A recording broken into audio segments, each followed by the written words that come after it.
Hello everyone, Salem Barahmeh here, the director of PIPD. I want to welcome you to another episode of Dardashe, where we talk to inspiring Palestinians about their lives and careers. Today we're joined with Abed Abou Shhadeh, a member of the City Council of Jaffa and Tel Aviv. Thanks for being with us, Abed. Thank you for having me. How is Jaffa? How are you doing with this very surreal time? How are you handling COVID? Let's just say Jaffa has seen worse. And I'm doing okay considering the circumstances. I think that we have challenging times ahead of us due to COVID and the effect it has on minorities and on minority businesses. And without a doubt, it's one of the most challenging times of my political life. Very short political life, but it's not easy. I can imagine. I wanted to start with talking about Jaffa and the Palestinians from Jaffa who live in Jaffa. I think it's not a very well-known subject for many people around the world. What was it like to grow up in Jaffa for you? Growing up in Jaffa is growing up in a parallel universe. Just to understand the numbers, there are about 20,000 Palestinians living in Jaffa, whereas there are about 2 million Jews surrounding Jaffa, whether it's Tel Aviv, Bat Yam, Khulon, all the Jewish neighboring cities. And for several reasons, the Palestinian community was being able to segregate itself not from political perspectives. Unlike different political groups inside and the Western societies where you have political leaders believing and advocating segregation, we were able to build a segregated community without the political discourse of political segregation. So we're segregating ourselves on a social and a communal level.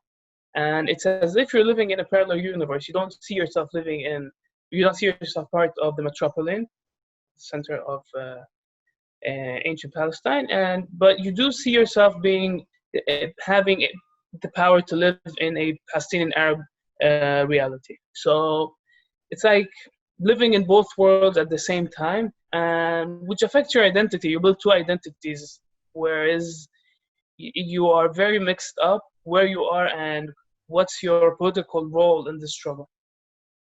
Yeah, it's very interesting. How much of that was imposed and inherited from the legacy of Jaffa's experience in the Nakba and all the policies imposed to it by the State of Israel in subsequent decades?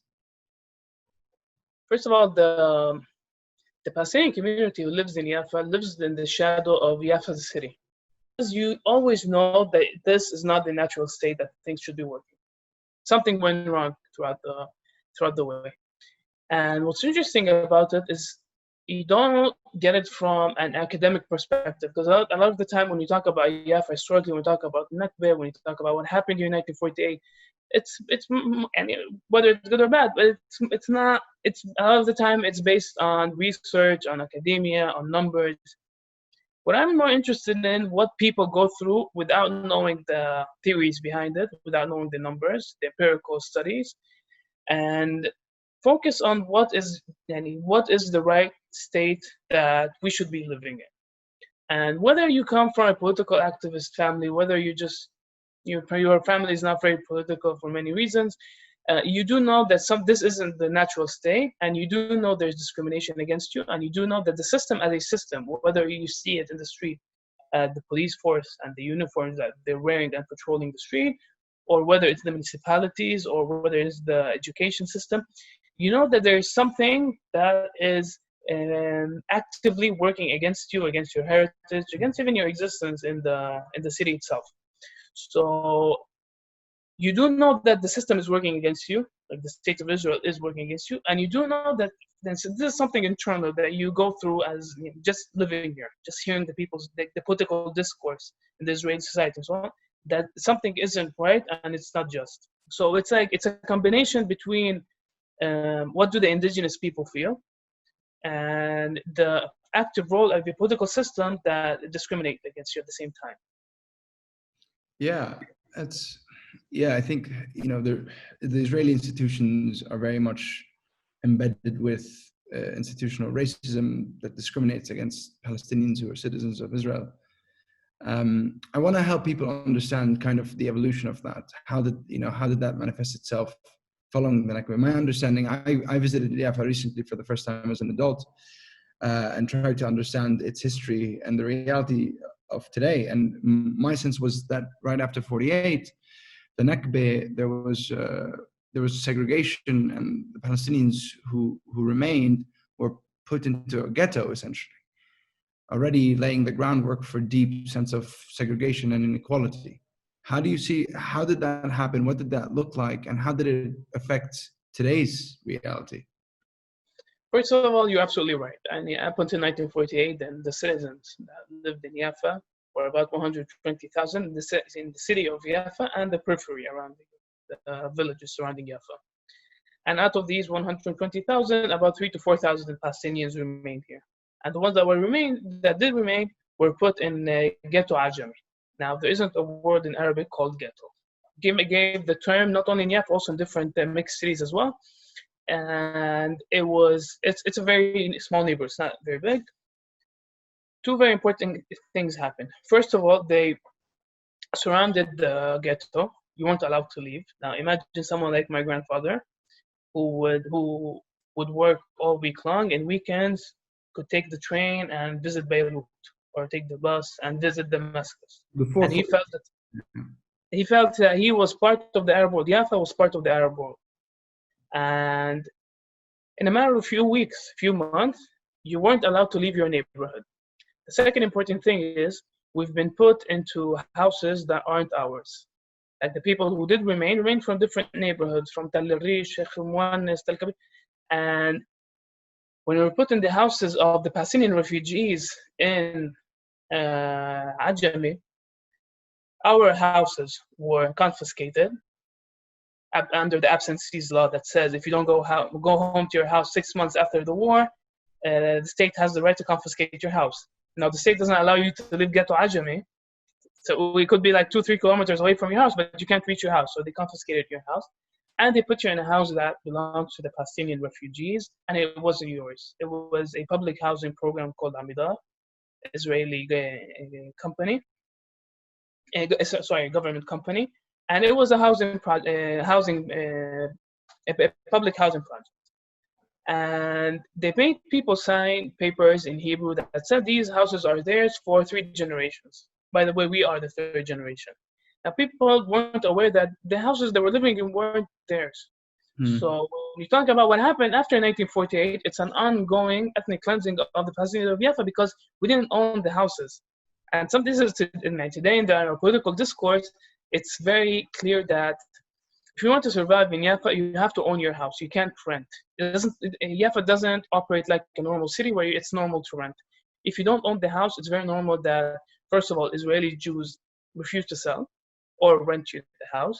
And the public space that should be for all excludes you from it. So if we as a Palestinian community don't own our neighborhoods, don't own the houses, we see that even the public space that surrounds us, it starts to exclude us. And it happens in all kinds of fashion.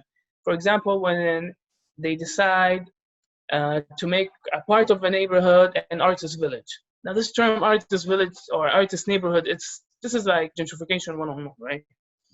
But it's an ongoing process of things that happened in 1948, and it's in the small details of bureaucracy and how the bureaucracy works here and how it discriminates against the Palestinians.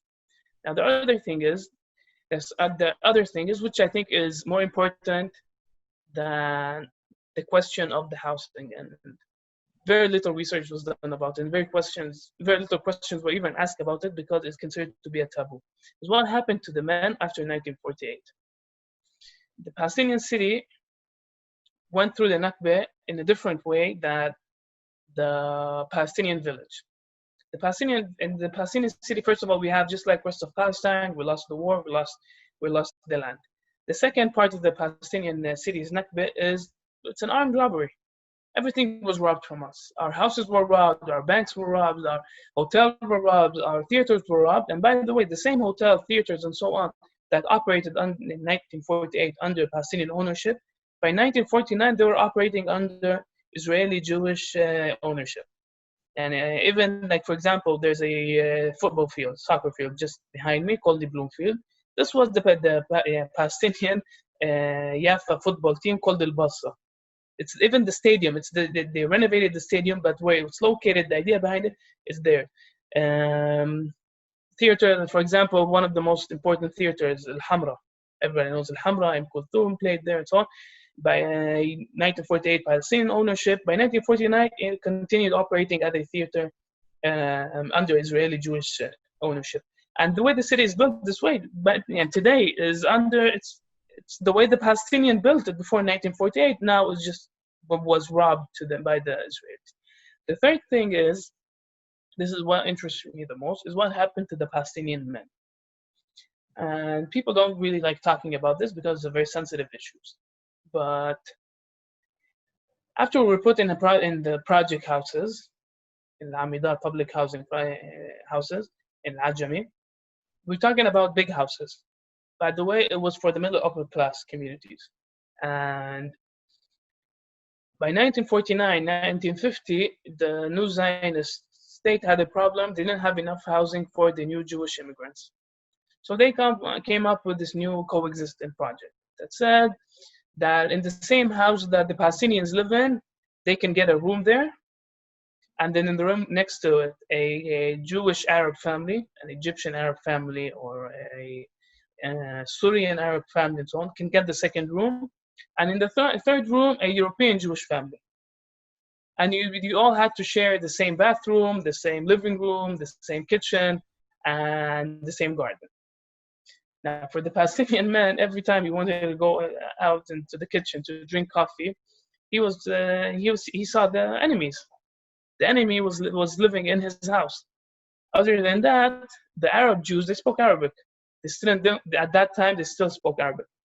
And they would talk between themselves in Arabic what they did to the same refugee camp that the Palestinian man knew his whole family were going to. And by the way, the Arab Jews, it took them about 2 months after immigrating to Palestine to join the Israeli army. And due to the heavy self-pity and it's like a sense that you lost your manhood. You couldn't defend. You lost Palestine, you lost city, but now you also lost your house. Then we talk about a period of a big pandemic called the opium stage. It's opium and alcohol.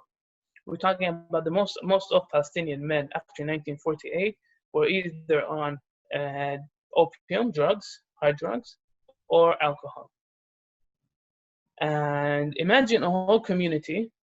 Just a few years backward, we're living in a city. They operated in a city. Now live in the slums of Jaffa. And in the 50s, Jaffa was annexed to Tel Aviv. And for different political reasons, they didn't build any infrastructure or they didn't even clean the streets. So now you're living in the slums of Tel Aviv.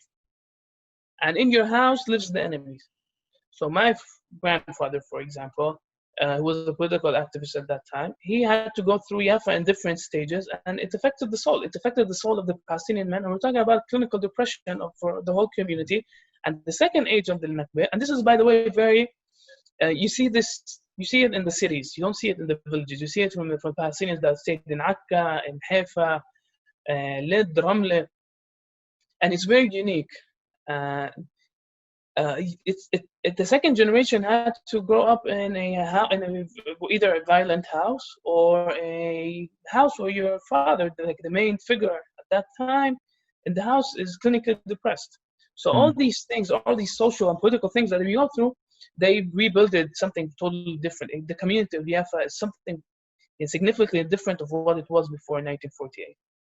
Can I ask you, Abed? I mean, that's a lot to digest. I mean, you lose your land, you lose your city, you're internally displaced and can't visit your home. You're living in someone else's home. Then there's a Jewish family that lives with you. During the day, they go kill your fellow Palestinians all over Palestine and come back, and you have to contend with that. Then you're talking about what it's like to live in a ghetto slum. And that how that affects the different generations of that's heavy. That's a lot. I wanted to ask you what it was like for you growing up in that environment as a child. I mean, how do you navigate a atmosphere like that? Growing up here is, especially in the 90s, in the 80s, 90s, it's the crack era. It's not opium anymore. It's crack. It's heroin. It's junkies, and it's the time. It's like in the beginning of the 90s, we see a lot of guns being poured in the Arab communities, and we're seeing more and more gun violence. So growing up here, it's a different experience as a Palestinian, and it's like a mixture from being a minority in a city, maybe like something close to what's happened to the African American community, but with the history of a national struggle over land. So, for example, you'd be like one of the things I remember when I was young. Um, it's like going through the street. Me and my friends, we come from a middle class families. We're not rich, but we're not poor. We're somewhere in the middle. And the majority of us went to private schools because the public schools here were very underfunded and very they were very not they didn't have neither the funding or the professional staff to deal with the struggles that people were having here at that time. So the majority of us went to private schools, and it's usually schools owned by the church. Santa, Frere, Tabita. But for all of us, it was very normal that there are drug addicts in our family. So we will be going down the street. I'm talking about 13 years old, 12 years old, 14 years old. It would be very common to see our uncles in the street robbing someone to get um, to get a few shekels to buy their daily dose. And at the same time, there were if we as a community, I think this is one of the things we underestimate about ourselves. We built a culture of resistance. From the 50s, we've been resisting. And whether it's then trying to defend the mosques and the religious property, whether it's defending the cemeteries, whether it's racist system against the Palestinians. And we have a lot of successes, by the way. It's like, just like, for example, by 1948, there was only one operating mosque in Jaffa. The rest of the mosques were either confiscated or destroyed, or some Jewish settlers were living inside them. We were able to liberate the mosques, but not by asking nice. People went to the streets, demonstrated, people got arrested. Now it's a culture of resistance that started exactly after 1948, in a different hat than what we're used to, and it has different out of success. So growing up here, there's always the political struggle, there's always the resistance, but there's also a lot of poverty, crime, and drugs surrounding you. And as a kid, you have to navigate. You have to navigate, knowing where to hang out, what street to walk through, what street not to go through. You also know the political figures as well, which political figure is the national political figure and which political figure is considered to be the villain, a part of the Zionist party, for example. And you build this reality, this existence, which is very complicated, and it's also built around the language. From everybody here knows Hebrew, and we know Hebrew very well, because there's 2 million Jews around us. So there's two parallel universes I mentioned earlier. One happens in the Arabic, in the Arabic context, and the other happens in Hebrew. And everything connects on some levels, and sometimes it never does. So it's very complicated to explain unless you go through the stage, and you go through a stage where you have to also learn to hold your own. Violence was always around us. By the age of 18, I had 3 friends who were shot to death, and by the age of 24, there were about 5, and one of them I picked him up and I picked him up as a body and took him to the hospital, where he died. So you have to deal with all of these things together at the same time, and it builds a certain character. Like if you live through Jaffa, you can live through it all. Yeah, man. Wow, that's heart-wrenching. How do how do you keep a semblance of sanity, and also in terms of this energy of resistance that goes throughout the city, and I've seen it when I visited. How do you navigate the system of racism that you face? I mean, how does that affect you in your daily life, or affect the Palestinian community in Jaffa in their daily life? But two, how do you also try to maintain a semblance of Palestinian identity through a system that wants to essentially erase it? Well, I think that the credit should go to my grandfather. My grandfather lived in 1948 as a young man. He went through it all, and he was being prosecuted by the secret police, the state, the police right after 1948, and he has an amazing life story as well. One of the things I remember about him was like it was always present in our house, is that we never saw ourselves as victims. And I come from a heritage of a very proud family. It's like we are very, it's a very loving family, but it's a very like like my grandfather said, if you see yourself as a Palestinian nationalist, it's like if you're يعني وطني, it's not only to criticize the state, it's also to hold your own in your neighborhood. Mm-hmm. Nobody will step on us. This is the basics of what does it mean to have a national identity, especially as a minority. It's feeling part of something bigger, a bigger community, a bigger group, but also being very proud of who you are.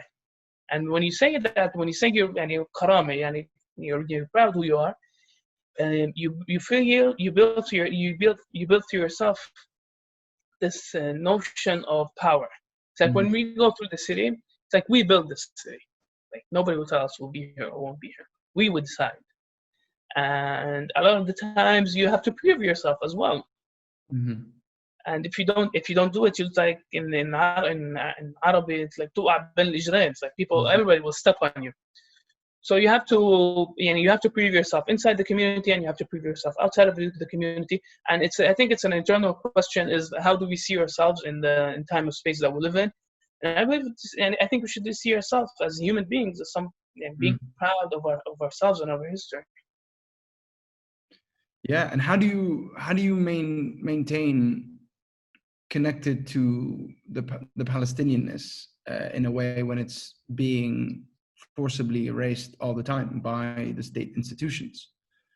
How do you maintain that? Is it a cultural expression? Is it a political expression? Is it connecting with a national struggle and other Palestinians all over Palestine? How do you do it personally, and how do you see Jaffa as a community navigate that? There's two answers. I can give you an academic answer. It has to do with language. It has to do with our history and so on. But I would rather give you a different answer, where I sincerely believe, especially in indigenous groups, you can tell what is just and what is unjust. The other day, I was at my uncle's house. Specifically this uncle is not very political. Mm-hmm. And we were sitting in the neighborhood and in his living room, and I noticed on the wall he has a map of Palestine, all of Palestine. And then specifically this uncle, he doesn't really talk about politics. He's not very involved and so on. And I thought of it being something very, very interesting. It's like you don't have to be a political activist. You don't have to be academic. You know, as the indigenous of this land, what is just and what is unjust. And just is all the land from the river to the sea is Palestinian, and you know it. And you get this expression, for example, in times of war. It's like you know who's on the just side and who's on the unjust side, and it's an internal feeling that it's very hard to explain. Mm-hmm. And I think this is also one of the reasons why the Palestinian community in Jaffa is very national. It's like we don't have Zionist parties here. We have all the Palestinian parties, the two Muslim movement, the communist, the Balad, the nationalist, independent. But when you look at the numbers, when you look at the space and time around us, like, yeah, and you're living in the center of the Zionist project. Like, this is exactly the center between you have Tel Aviv in the south and you have Bat Yam in the north, and there aren't any Palestinian villages around you. The closest one is the closest city is Ramle, and literally 17 kilometers away from you, and it's also a mixed city. It's not only Palestinian city. And I think it's this internal feeling of what is just and what is unjust that we know it as human beings. We know of it. This is what keeps the community going. That's very interesting. And so, what inspired you to get into politics? What was the moment of your political awakening that said, okay, I want to change things from within the system? Because you're one of the few Palestinians that's within the municipal council, right, of Jaffa, Tel Aviv.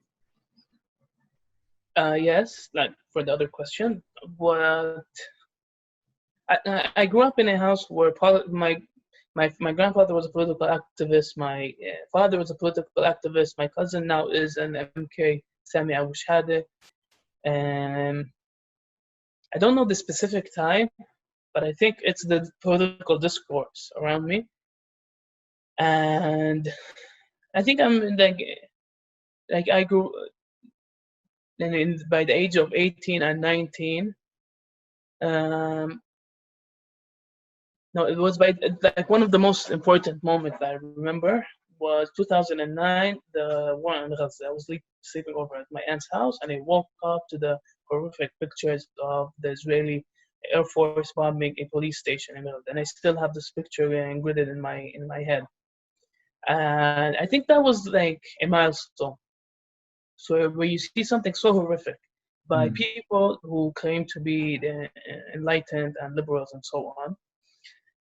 And it makes you, as someone who grows up here, it makes you ask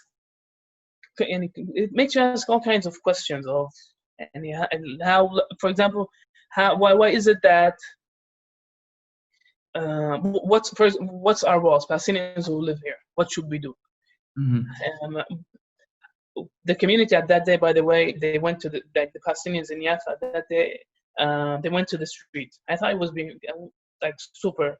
And it was on a Saturday morning, and super interesting. Out of nowhere, somebody took the Palestinian flag and went to the street, the main street, Jaffa, Shara al-Hilo, and they blocked the street. And out of nowhere, like there's tens and hundreds of people in the streets, blocking the street, lifting the Palestinian flag. I think this is like a milestone. It's like one of the things I said. It also gave hope. Like when you see your people resist, out of like this internal feeling of just. It inspires you. That's amazing. And so why do you feel like for you, your agency to change things was through the municipal council? How did you come to that decision?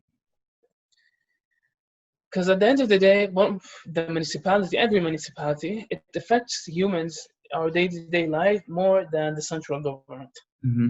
It's the sewage in the street, it's the budget for the education, it's the soccer field, football field.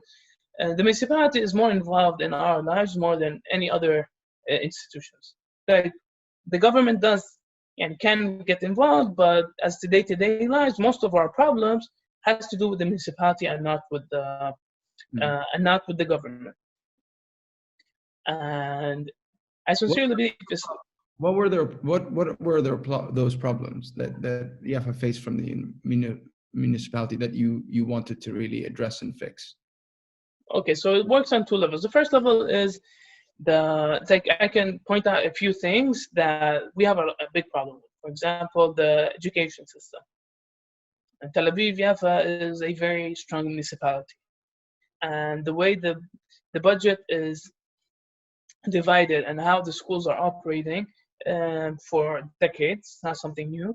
There's a lot of mismanagement and very bad public schools. But this is something like, that there's a problem and you want to work on, you want to find proper solutions. But on a higher level, I ask a very important question. How do I see the Palestinian community? Do I see it as a conservative village community? Because this is how it operates now. Like everybody knows each other. We live in a city. Everybody, and if you want to get married, you most likely marry someone from the community. If you want to, like, the business here are very local. Everything is local, but we live in a city, and the city has a different set of rules. Whether it's how much the houses cost here, and the life experience, and so on. When I imagine Jaffa, how I want to see Jaffa in 20 years, I want to see it as a city. I want the Palestinian community being an active role of deciding how the city is built. An important question. For example, now they're building a train in Jamal Basha Street, in Nuzha Street, go through the whole city. It's one of the most important public transportation projects on a national level. And I ask myself, how does this affect the community? And did we as a community say something about it? Is it good? Is it bad? Did we study it? How is it going to affect the houses around it? How is it going to affect the businesses around it? So these are issues that you feel them, and you get interested in them when you see Jaffa as a city, and not only the Ajami neighborhood. The Ajami neighborhood is an important neighborhood. I personally, and my family comes from the Ajami neighborhood, but I want us to see Jaffa as a Palestinian more than the Ajami neighborhood. I want us to be a key player defining how the city is built and how will it look in 20 years, 30 years. And if we don't do that, we will still, like the municipality, for example, when they look at the Palestinians in Jaffa, they look at us as if we are the indigenous, and the Ajami neighborhood as the reservoir. And they always ask this orientalistic question: is what does the Palestinian want? What does the Arab want? What do the Arab want? It's like failing to understand that we're human. We want to live in dignity, and being able to work and have all the proper municipal services. But when they look at you in this patronizing way, they keep putting you in this ghetto. So there aren't walls now in Ghetto Ajami, but the way they fund the institutions and the way they build the city itself, you find yourself inside the Ghetto Ajami. I want us to start looking at Jaffa as a city, and I see it as a project not only for the Palestinians who live here in Jaffa today, but also for Palestinians who live outside of Jaffa. Did you see a lot of institutional racism in the way the municipality manages its funding and budgeting and projects and policies? Well, to be honest, in the past years, in the past decade or maybe 15 years, there have been a lot of budget going into Jaffa for many reasons. It doesn't always express itself by saying I hate Palestinians or death to Palestinians. It could express itself in a way, oh, these poor Palestinians, I want to help them out. I want to see how I can help them out. They can't run their city themselves. They can't run their neighborhood. I should tell them what to do. For me, this is just as bad. And they keep looking at us as an institution, as this tribe, like the Arab tribe. And this Arab tribe has a chief. And we communicate with the chief, and he consults us, tells us what to do and what not to do to keep the show running, to keep to keep the system going without too much resistance. So you have the chief, and it's very easy for them to work in front of the chief. I oppose that. I think it's just as bad. And for example, it manifests itself when they want to appoint a new principal to one of the schools. The principals, they all come from big Arab Palestinian families, and they have their own status inside the community. And it makes it very hard to criticize their work because they come from big family, and now it's not very comfortable to criticize them because you might be related to them. But for the municipality, it's very comfortable. So I oppose that. And my vision is I want to appoint a principal, like I want the municipality to appoint a principal who is well trained to be a principal. It's important for me to be that he will be Palestinian and Arab, but it doesn't really. He shouldn't be from Jaffa. He could be from any other city, as long as he or she are well qualified. But they keep looking at, and it's an institutional racism that it's very hard to figure out at first, but then you see it happens in all different spectrums of the municipal institutions in the city. That's very interesting. One question that I've thought about since we first met was Did you face a lot of criticism for running for the municipal council as a Palestinian? Um, but no, not really. I think No. it's very like being a city council member. 70% of my job is dealing with day-to-day problems of Palestinians who live in Jaffa, and it's super like boring in a sense. It's like there's no ideology. It's people having problem with signing their kids to the kindergarten, people having problem paying out the municipal bills. And it's very day-to-day, not very ideological, but it's super important for people. Like sometimes the bureaucracy here is very difficult. Bureaucracy in general is very difficult. And when you're talking about a low-income families, that sometimes for something very minor, to end up having bills worth of tens of thousands of shekels, for them, this is something very big. And as a city council member, when you help this family with this small detail, filling up a paper saying that they are on water, for example, and they don't have to pay the bill, that's very important. So as a community, we understand the power of the importance of having a city council member dealing with all of these issues. Especially there's also welcoming because you don't get paid. It's like you're volunteering, and it's more welcomed to do things and volunteering. It's like they can't tell you, okay, now you're making so much money, and what did you do for us? Because they know you're not. There isn't any income, but you still do. So people do like the idea that there are city council members. No, absolutely. I think, it's really important. As you said, I think a big part of the resistance is the resilience and the sumud of the community there, its growth and its evolution. The reason why I ask is because we're a fragmented people. We have different communities and we're disconnected geographically now more than ever. It's very hard for us sometimes to understand the realities of each community, whether it's the reality of the Palestinians in the West Bank or the Palestinians in 48, especially Palestinians in Jaffa, and how they interact with the system of injustice, right? I remember a lot of debate happening in the West Bank about participation in Knesset elections for Palestinians. Should they, shouldn't they? Should they make a deal with Benny Gantz? Shouldn't they play the politics of the state, etc.? Those are big questions because at the moment we're a very interesting juncture. The political project that started about 30 years ago, Oslo, is no longer feasible on the ground in many ways. And so the conversations that are happening are looking towards the future.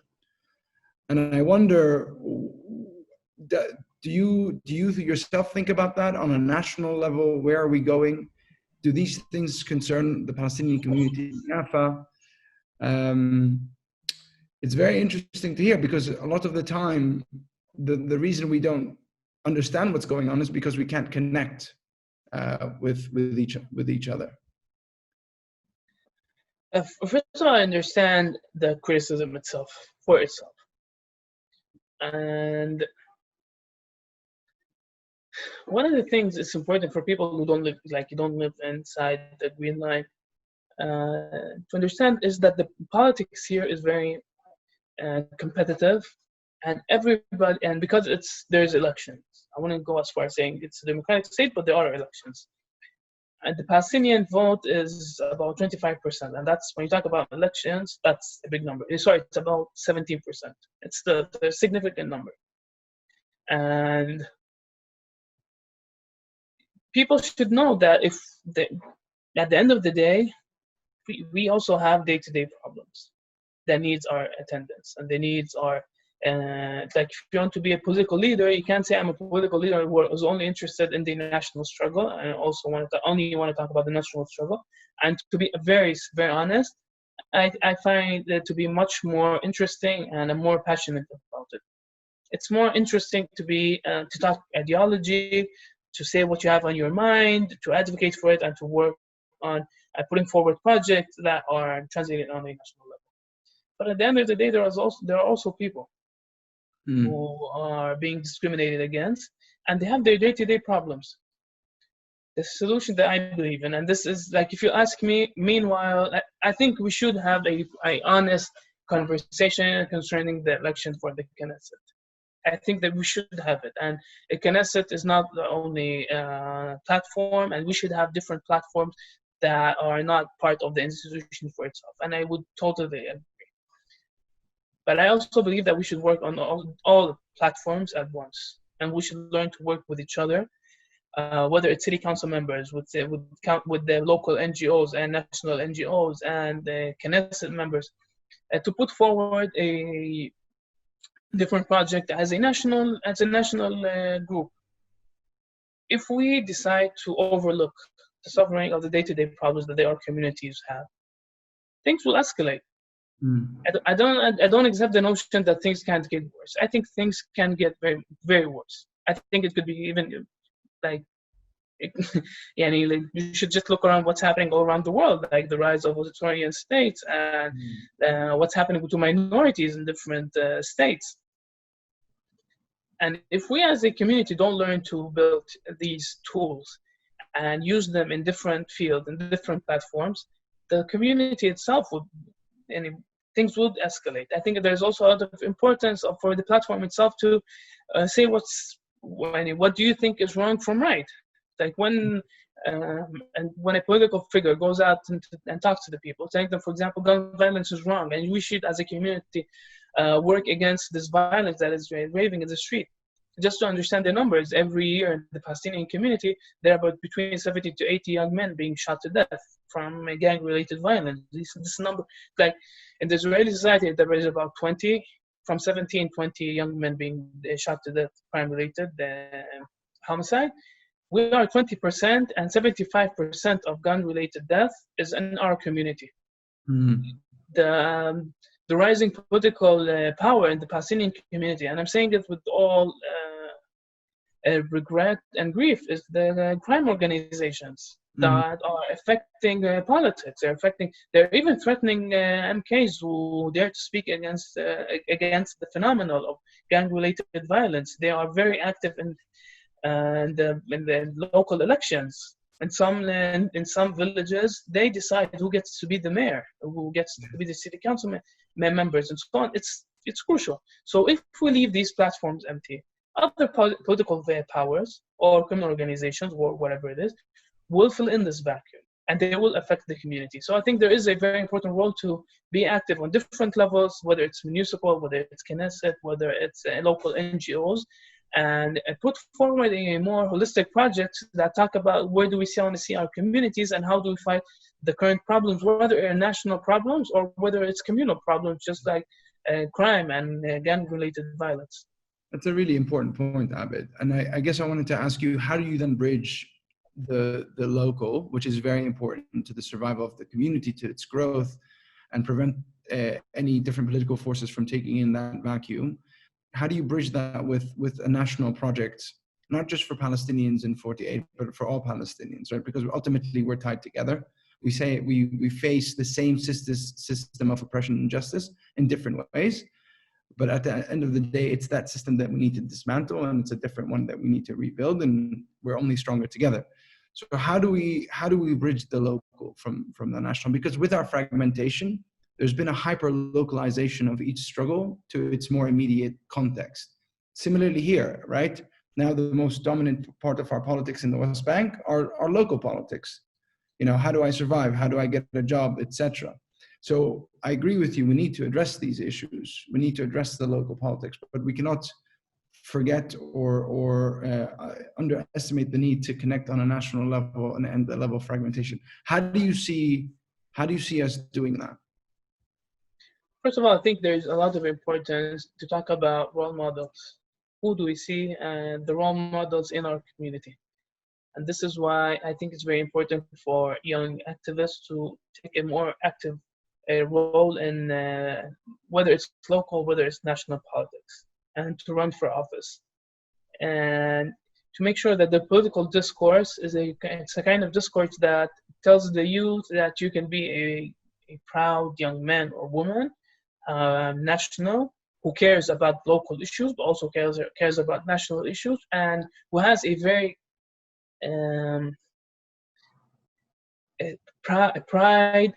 proud self of sense, like, who am I? Because at the end of the day, when the youth look at us, they also they have questions about who they are and what's their role in everything, and they do need role models. The other thing is the concerning local and national. I think we should start thinking of a new national project. As you mentioned earlier, Oslo failed, and I think one of the problems of Oslo is it made us into bureaucrats, and we should do the differentiation between a political activist, a political leader, and the bureaucrat. The bureaucrat deals with budgets. The bureaucrat deals with all kinds of problems that has to do with employment and so on. But the bureaucrat doesn't have a vision, and a lot of our politicians are turning into bureaucrats who want to find solution through the system. You should also remember that at the end of the day, our role is bigger than that. Our role is also to give people hope, is to give a new vision, is to talk about, like for example, one of the people who criticize me, they keep telling me, Abed, don't talk about the Palestinian issue. Your role is to talk about municipal issues. And I'm like, no, my role is to talk about everything that I think is important as a city council member. And I do believe things are connected. I'm discriminated against because I'm Palestinian. And because the systemic racism in the Israeli society, we see it translating in not giving enough budget to schools. So you can't disconnect them, and you have to stay vocal on different fields, national field, but also on the local field. Look, here with politics is very complicated, and you should always be on alert of things and what's happening. And if we don't build the sophisticated system of resistance, where then from inside the green line and outside of the green line, that we connect like projects such as this, and get even to a basic level to deeply understand what's happening in different parts of the Palestinian people, it could give us a sense of what we should also do. And I think we should be more sophisticated. And not to see if the world is black and white. It's not either this and this. It's not only the local. It's either the local and national. It's like both of them together at the same time. Absolutely. I 100% agree with that. Abed, thank you for your incredible work, your political work, your activist work, and for being a very positive part of building Jaffa. And it's a beautiful place. So thank you, and thank you for being with us today. I really appreciate it. Thank you for having me. You got it.